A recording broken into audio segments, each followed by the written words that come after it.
Një raport i fundit i publikuar nga Numbeo tregon çmimet mujore të palestrave në disa qytete kryesore të Europës. Sipas këtyre statistikave, Tirana rënditet në vendin e 43 mes 144 qyteteve në total, me një çmim mesatar prej $47.6 për një abonim mujor. Të dhënat tregojnë se Zvicra, shteti me çmimet më të larta për fitnessin, pasi 4 vendet e para në rënditje i zon qytetet zviceriane, me në krye Zyriun, ku një abonim mujor në palestër kushton $82.19.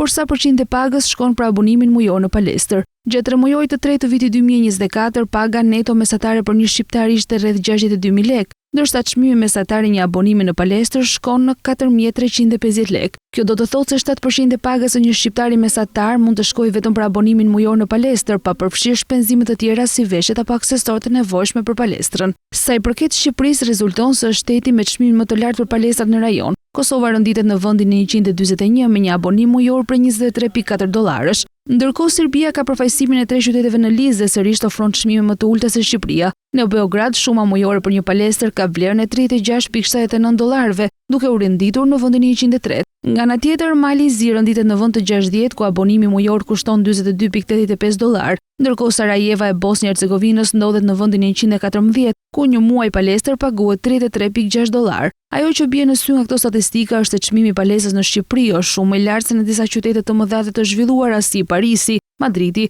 Manchesteri, Brukseli dhe Hamburgu.